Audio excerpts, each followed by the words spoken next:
Industry forecasts point to continued growth in all sectors of the construction industry. However, the road ahead does not look smooth. I'd hate to be a contractor bidding a job today. You know, it was always you were concerned when you were putting a price in of, geez, do I have the right number? Am I going to be successful? Until you got the purchase order and said, shit, what did I miss? That you were always afraid on both ends. That. And today in the market, there are a number of elevated risks. Supply chain disruptions, elevated material costs, widely and rapidly material fluctuation prices, labor supply, risks allocated and inflation point to challenges for contractors and unions. How does the union ensure it comes out ahead and manage the risks associated with the market opportunities that are out there? Can contractors and union use these opportunities to build a better industry? Today we have a widely diverse panel that will assist in solving some of these or answering some of these questions. I'd like to welcome our panel. On my far right, Mr. Graeme Aitken. Graeme began his career as construction and maintenance electrician, following his father's footsteps at IBEW 105 in Hamilton. With over 30 years' experience in the unionized construction industry, Graeme provides stewardship and professional as executive director of the Electrical Contractors Association of Ontario. Mr. Marc Arsenault, my immediate left, Marc is Vice President of the Canadian Operations at Aecon Nuclear. Marc has spent over 30 years working in the nuclear industry with a proven track record of delivering projects, building strong teams, executing large work programs safely, on time, and on budget. Marc is well respected in the construction industry and enjoys strong relationship with trade unions and project professionals. Mr. Marc Arsenault. Marc started his career as a proud ironworker with Local 721 and brings hard work, strategic thinking, and determination to every job. Marc was elected to the position of business manager and secretary-treasurer of the Provincial Building and Construction Trade Councils at their council's 64th annual convention in October 2021. Congratulations, Marc. Got a few questions we'd like to propose to the panel, and maybe I could initially start with the first question directed to Marc Arsenault, and we would then pass it along to the rest of the panel. COVID created numerous challenges, especially in the early days. What did your organization or industry as a whole do well? And can you speak to specific examples? Were you able to adapt and overcome the challenges? Marc? Thanks, Wayne. That's a difficult one, as I'm sure we've all dealt with over these last couple of years.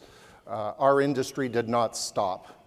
We were refurbishing our nuclear reactors at a number of sites. That work couldn't stop. We needed to have that power production. So we really went back to our labor force, and I think we actually led, even moving beyond what the clients, what the owners were doing. So we developed protocols for the management of COVID so that we could get our people onto the site so that they could feel safe. I mean, in the construction industry, if you're an electrician, any of the trades, we're never working alone. There's always somebody that's beside you. It's difficult. You're right next to each other. So we had to come up with the proper PPE. We went out and scoured the world to get the proper PPE that we needed for our folks. We had a lot of conversations with the unions and actually with the individuals themselves to make sure that they felt safe, because it's a very difficult environment as we've all worked in. And so having that, I think, was critical to the business. That worked well. We've maintained that level of support to the people that we've worked with, but it has been a challenge. Many of the people were not comfortable and decided that they didn't want to work in that environment. So So we had to make changes. We evolved over these 2 years in terms of the level of support that we provided to people. But COVID is a difficult one. It kept changing, and our industry has a history of being slow in moving to change. So we really had to bring in complete organizational groups within Aecon to be able to just focus in on COVID and how would we protect our workers and keep our projects on track. And I'm very pleased to say that all of the projects that we were working on, with very, very few exceptions, went on entirely through the entire COVID, through the entire last couple of years. And I thank you for keeping those projects going. I know that there were challenges exclusive that were specific to the nuclear refurbishment, and I think that, just kind of from the onset of COVID, when the decisions and the discussions were being made and ultimately construction was deemed essential, each project had their own unique challenges in terms of a project like yours, where there's 1,500 workers coming through turnstiles at security, more or less in a half an hour window, versus projects that are spread out over acreages. And one of the things that the Building and Provincial Construction Trade Council did, with the support of its local building trade councils, the support of its affiliates at the executive board level, and as well the training centers, was to develop and implement regular weekly check-in calls. So on the Tuesday of every week, the executive board would meet at 9 o'clock. The trades trainers would meet at 10:30. The local building trades councils would meet at 12, and we would discuss and report and regularly engage with the Ministry of Labor to ensure that improvements were and best practices were being shared throughout the industry, and how to what some of the lessons learned and best practices with applying them on the projects. And I think that a way to kind of sum that up is that when the chips are down, all of the industry comes together, the contractor community, the Ministry of Labor, and the workforce providers to figure out how to continue on being deemed essential workers and do it and safely. And it's fantastic to have that access to the brain power that the trades trainers and local building trade councils and our affiliates bring to support that. Yeah, I'm going to take a little bit of a different stab at this. The challenges were more logistical than anything else, because let's face it, in construction, we do hazard assessment and risk mitigation every hour of every day. So what was COVID? It was a hazard. What was that hazard? We identified it, and we went into full-on action on how to mitigate, if not eliminate, that risk. So I think the COVID itself was just another hazard that we as construction industry face. And in the unionized construction industry, we face this daily, and we do it in an exemplary manner, and I think that showed through. There were some other things, though, I thought were tremendous challenges, and I think that communication at all levels, communications between us and the government, combining the trade unions and the contractor associations and lobbying the government to explain to them that we had this under control, I think was big. The communication between ECAO and the IBEW CCO has always been good, but it was tremendous during this point in time. We took care of any concerns with hiring halls, any concerns with return to work, any concerns with ROEs. All of that stuff was done in a matter of a number of phone calls to ensure that none of those workers were negatively impacted and that contractors could continue doing their job. So I think it was the collaboration, I think it was the communication, and for us as an association, the most important part was getting the information out to our affiliates. And we used our network of our local ECAs, we also used the IBEW local unions, And I'm sure, as Wayne would attest, we would send anything that we had out industry-wide so that everyone had that same pool of information. The one thing on looking back that I do not believe we did well enough was mental health. And you're hearing a lot about it now, and we're trying to make up for it, but I think that we were so focused on those other things, what's open, what's not open, what proper PPE, how do we mitigate, and I think that unfortunately mental health dropped off from where it should have been. Thank you, gentlemen. Next question. Let's talk specifically about risk mitigation. What lessons have we learned from the pandemic, and what are some of the best practices we can take forward? Graeme, do you want to start with that one? You want me to start? Sure. Marc? So, again, the pandemic really, to some extent, took us by surprise. We understood what was happening, but we didn't realize what actual impacts it would have. So, in the early days, our planning is what saved us. Having the strong upfront plans, having that procurement in the pipeline, having all of those things happen really helped us to weather the storm, if you will, in the first 6 or 8 months.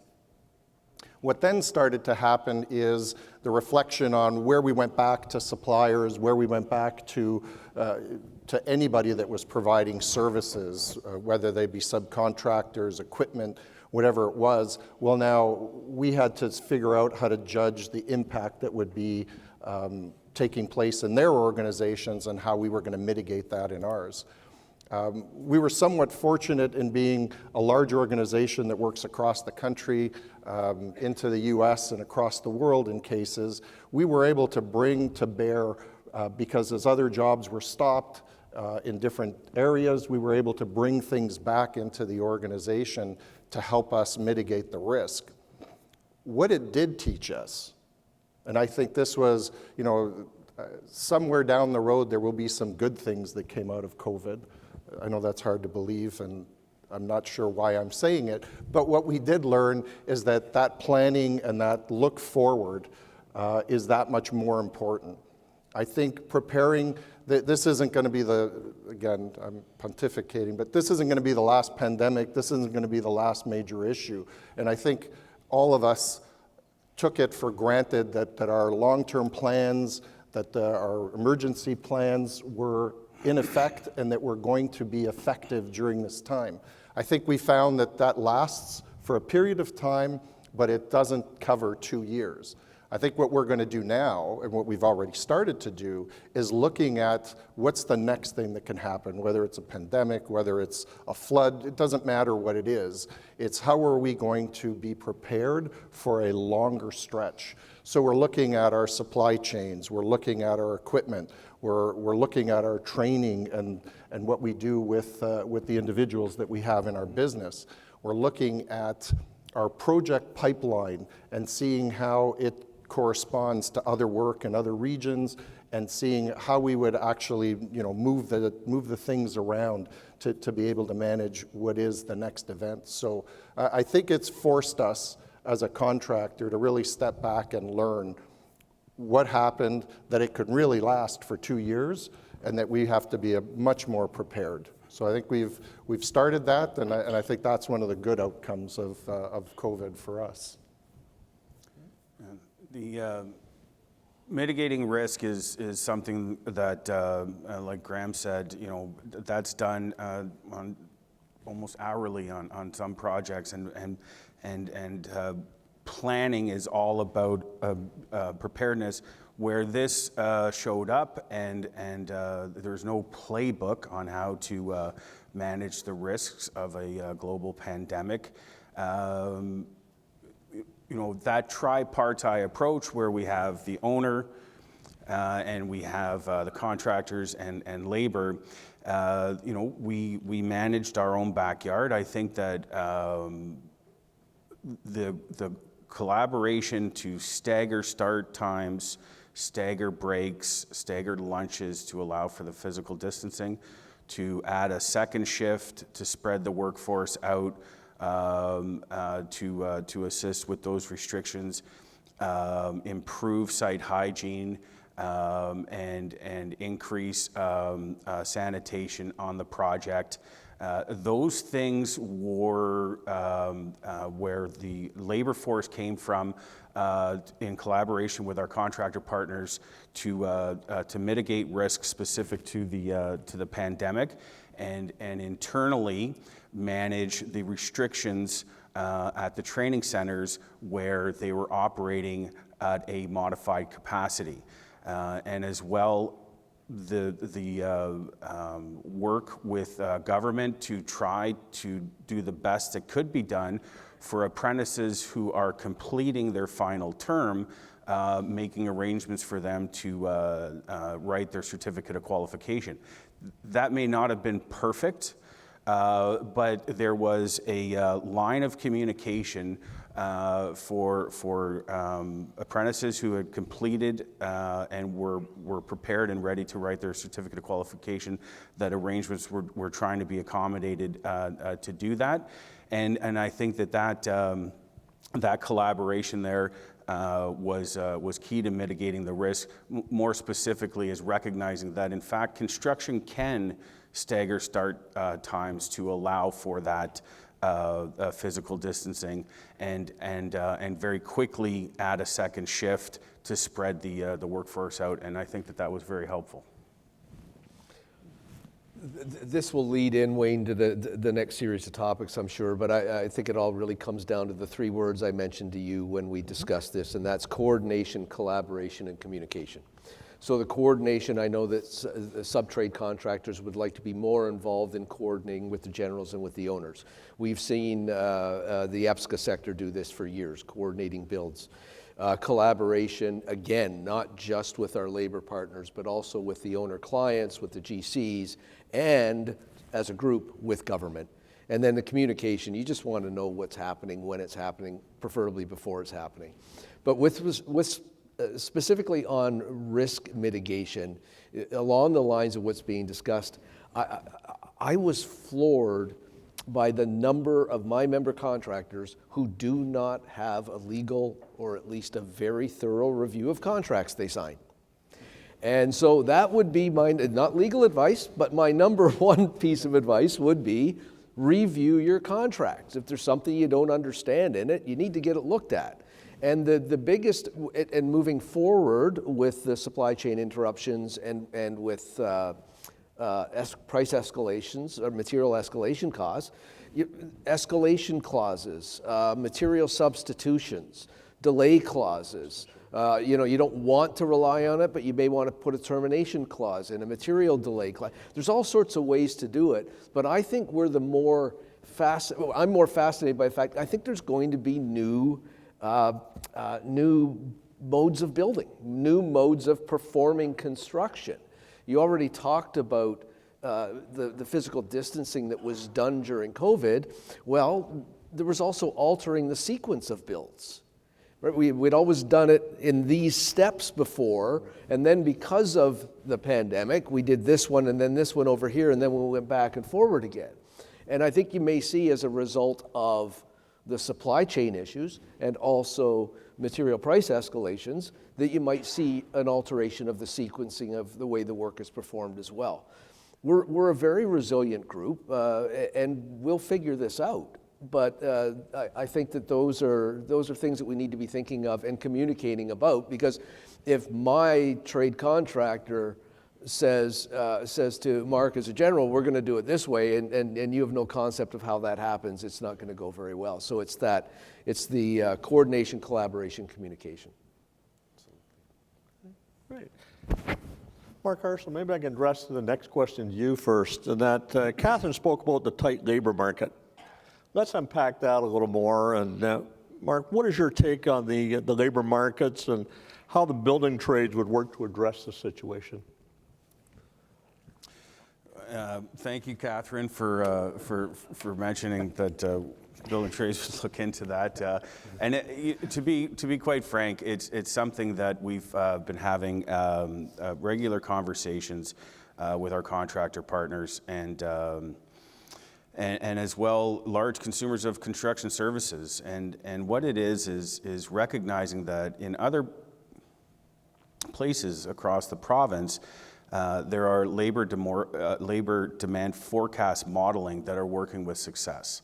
And can this forecast modeling be modified or tweaked to fit on ICI projects that are different in size, different in scope, different in budget, unique to itself? And I think that having some precision with recognizing that, okay, so the Catherine's slide had signaled 50,600 workers to be replaced. Well, I think that we can be more precise with that, especially with working with folks like Graeme's team and Marc Arnault's team, that we can say, okay, we have another slide that says we're going to spend $140 billion and it's spread out between transportation, utilities. We've got some non-ICI sprinkled in there and some roads and bridges and what have you. And if we were to take that ratio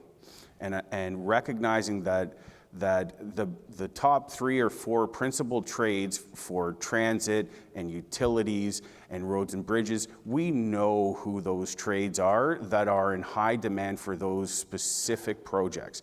And you take those numbers and apply them on that list, 60 billion for transportation, 26 billion for utilities, and you take that over and you use that as a ratio for your 140 billion, we can have some sort of clearer picture what that 50,000 workers is. It's not 50,000 just anything. Needs to be some precision with that. And what we've seen in terms of best practices is that it can be done on a 12-month look ahead, which would be extremely helpful for recruiting efforts and seat purchase plans with training centers. It would be helpful because the labor demand forecast modeling would allow for projects that are winding down. Okay, here's where our peaks are. These projects here are going to be winding down in those times. So it's not that we're ramping up 50,000 folks. It's a blend between folks that are winding down on these projects coming available. They can be coming over here. What's the gap there to bridge and managing solutions for that? So in other sectors, we have seen high to moderate risk for supply, have precision, project-specific precision, mind you, right down to within a 40-hour week's worth of work. And I think that model has been shared with our contractor community and labor, and we're having a look to see how can we apply this model that's working with success in the province to the slide that was on the screen earlier, 60 billion coming in transportation, 26 billion in utilities, and deal with those and recognize where are the pinch points and how do we relieve these bottlenecks. And some of the solutions that have been tabled was recognizing that with COVID, we had some staggered starts, we had a second shift, we had moved some things around. And part of the best practices that are being used with success right now in the province was that they took a look at that and they overlapped. Here's all the other work that's competing with our projects. Let's move our regularly scheduled outage work and life of plant work because we're going to be very busy right here with some refurbishment work. And that, as that starts to wind down, then we can ramp up these projects here because those folks will be coming available. And it was almost like its own ecosystem of the mobility of trades folks for a solution for high risk and medium risk for those principal trades, and that precision was specific to those trades. And I look forward to working with our contractor partners to find ways to be problem solvers with managing the supply risk for the workforce. Okay. Graeme, your thoughts? Yeah, labor mobility is key.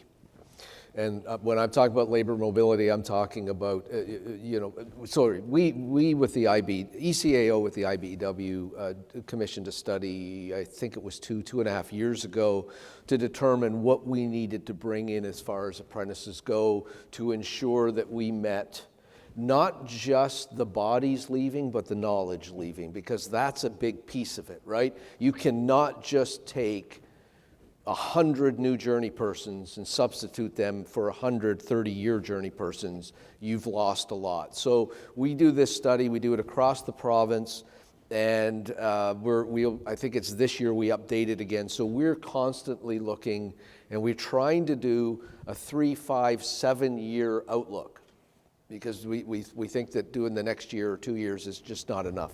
And also leaving that sitting there without ramping it up is not going to be helpful either. So when I say labor mobility, I'm having a tough time getting electricians in Thunder Bay, but I have a shortage of work in Windsor. The building trades at the national level is talking about, why aren't we allowing travel costs for those workers? That's a barrier that a government, quite frankly, should be removing. If the government is talking at the federal level, as they are at the provincial level, about skilled trade shortages, then enable in what, when I lobbied on it, was revenue neutral legislation. Now I understand there's actually a benefit to the government when you take out the EI issues. In any event, those kinds of barriers need to be removed by both federal and provincial government. So that's what I'm talking about, labor mobility being key. I'm not trying to influence, we're already through negotiations, so it had nothing to do with that. We in the IBEW and ECAO, we represent 3 sort of broad trades. There are sub-trades, and there are other helpers that are also skilled workers. And our stats say to us, our projected persons working in the trade suggest that we're okay electrically. But we are in the same position as others when it comes to power line technicians and communications specialists. So we're going to have to tailor our data and our study moving forward. So labor mobility, and again, my staff at ECO gets tired of this, but it really is the same words. It really is about coordinating. We need to coordinate with generals. We need to coordinate with owners. We need to do what Marc was talking about, doing that assessment of what are the needs looking out 3, 5, 7, 10 years. We need to collaborate. We need to collaborate with our labor partners, with our generals, with our owners, with the government. And most of all, we need to communicate our needs, and we need to hear communicated to us what others feel the needs are moving forward. Marc, any thoughts? Yeah, so today's, the earlier sessions today and some of the people that I've met, there was a comment that the gentleman raised this morning about not stealing from Peter to give to Paul, because now we're just moving people around. It's the old move the deck chairs on the Titanic kind of thing. This is a major issue for us. We believe that it needs the involvement of everyone, the owners, associations, the trade unions, individuals, the schools. I got to talk to Mike this morning about his getting in to be an apprentice, and it's fantastic, by the way, to see the apprentice group here. So welcome all of you, and I look forward to having you work at Aecon. But I had to do it. It's a requirement. It was one of the reasons, I'm pretty sure. But anyway, all kidding aside, that to me is absolutely fundamental to the business. Having apprentices, demanding, and when I was on the owner's side of the business, I wrote into contracts that there had to be minimum required of apprentices in those contracts. Now I'm on the other side, and fulfilling that and actually surpassing that becomes a key initiative for myself. That has to be something that we do.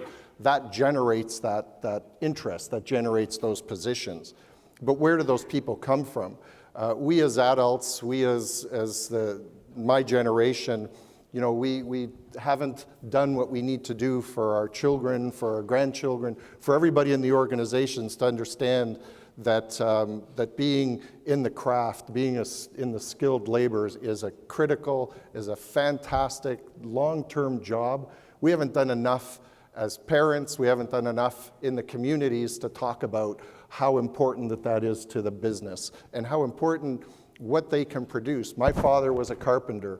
What that does, what he was able to create for me and for our family, that's what we've got to get the message out, and I don't think we're communicating that well enough. The other thing I'd say is, and we're doing this very actively because this is, again, another one of my initiatives, is tapping into these markets that we haven't, Indigenous. We are in a big way working with the trade unions, the associations, hugely with the owners to go and talk to in the Indigenous communities across this province to look. That is an untapped market that we need to work stronger to entice, to demonstrate to those communities what working in the trades does, what it can develop for them and for Ontario, for their personal communities, their families. So that's a big initiative that we're working on. The comment about women in construction. For those, you know, if you look at the ratio, I think there's actually more women than there are men in the world today. And yet, you look at the percentage of women that we have in construction, it doesn't make any sense, right? So that's again a fundamental flaw that the business, that the organizations, that the contractors are not tapping into. We need to do more to attract people into this work as opposed to trying to steal from Peter and give to Paul. So a lot of effort has to be done, and it has to be a personal commitment. Like everything in life, there's somebody who's got to be the champion of these things. Each of us, whether we're in the trade associations, in the unions, in contractors, owners, wherever we are, we can make that difference. And I'm preaching again, but it's one of these things that I feel very, very strongly about, is that if we don't take ownership, if we don't take action, we're going to be talking about this 2 years from now, 5 years from now, and it's not going to work. We're not going to have the people that we need. So really just, we need to empower ourselves, empower the people that we work with, and really go and you know, I get back to Graeme's comment about communication, collaboration. What was the third one? Coordination. Coordination. This is what we need to do. If COVID taught us anything, is that we can do this. We did talk, we did coordinate, we did do all of these things. So again, here's another opportunity coming out of COVID. Let's keep it going. Let's tap into these new communities, and let's use these great new apprentices that we have. That's the best communication tool that you can have. These people know how to use Twitter and all those great things. I don't. And so they can tell their colleagues, their friends, their family members what it's like and what it can be for them to be in these in the construction industry. So it's with us. Wayne, I just want to support Marc's comment with the following quick anecdote. The first event was a building trades event, and I went to, and it was in the mid or late 80s. And I vividly recall people standing up and saying, like this, we need more women in the trades, more women in the trades, more women in the trades. It's 35 years ago. We haven't done enough is the biggest understatement I'm going to hear this week.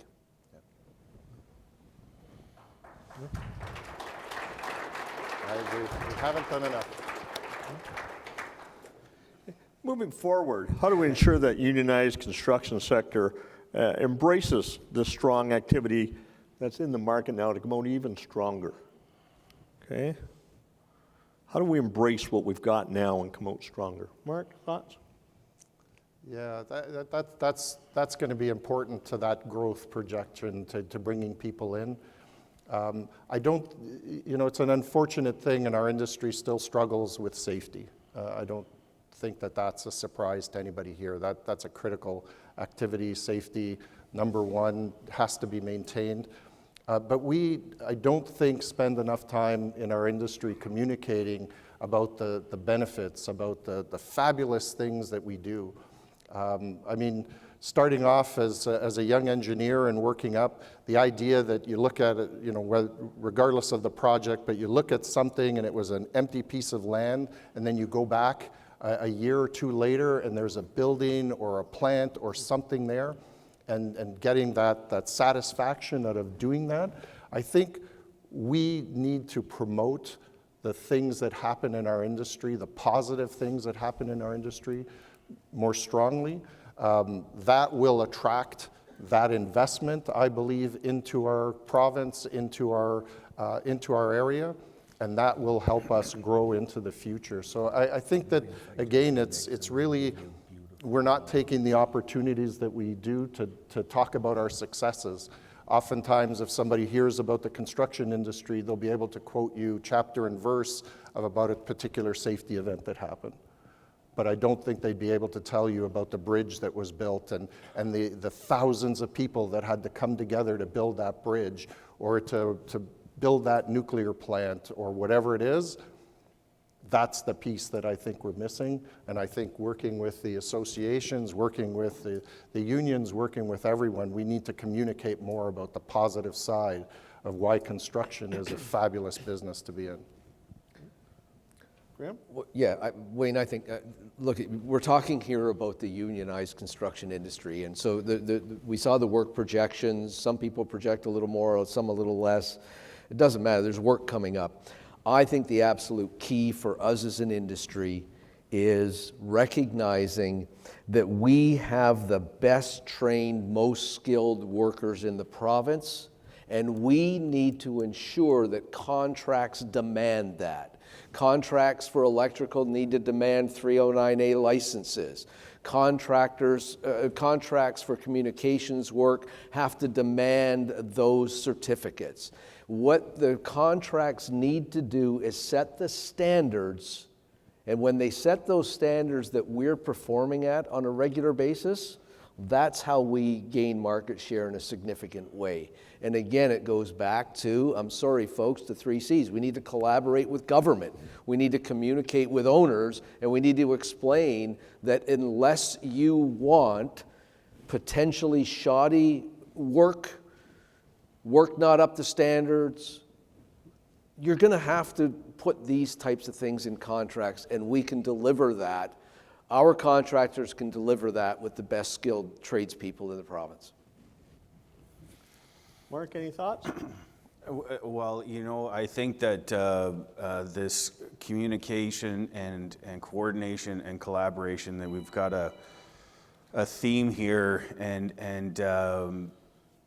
when you take a step back and have a look at our history in the late 80s, we had similar work opportunities, and things were very, very busy in the construction industry.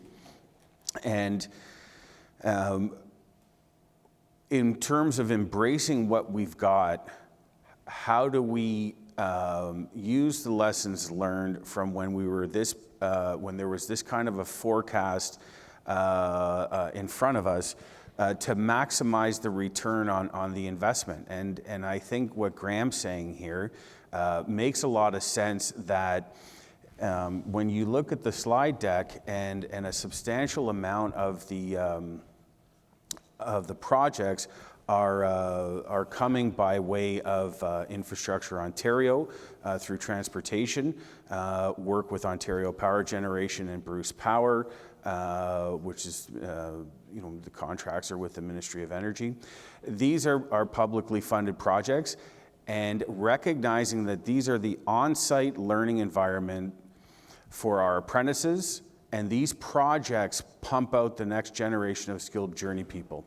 That there needs to be a look at the procurement language to hold these projects to a higher standard, and have these investment dollars do double and triple duty by maximizing the return on the investment, and ensuring that the use of approved training programs, registered apprentices, having demonstrated health and safety track records, a vested interest with retention and completion rates, those things, having them be part of the procurement language, that there is a plan, an apprenticeship plan, a workforce development plan, and collaborate and communicate and coordinate that so that we're maximizing the return on the investment. I think that that's a good way to embrace what we've got in front of us, and on the other end of that, we come out with the best product that we could by way of keeping up those communications. I think, Wayne, it's also important to recognize something that the building trades provincially have done, and I think it's long overdue, and they're doing a tremendous job of it. We in the industry have failed for successive governments to explain what we do. The next Minister of Labor that comes in knows as little as the one before he or she, and they don't understand. And we've never really undertaken a significant effort, both from the labor and the contractor and the owner perspectives, to educate the government about what the construction industry is and does. And I think that we've made really important strides in the last 3 years in doing so. Well, I think this panel is an interesting panel. If I look at the makeup of the panel, where you've got someone who started as engineering and moving into managing big nuclear projects, and you've got really 3 people who started really in the trade, and that various trades would come up as management and union, head of union representatives, a really collaborative effort there that shows management and union that we can work together, because we came, from the same work boots initially. That,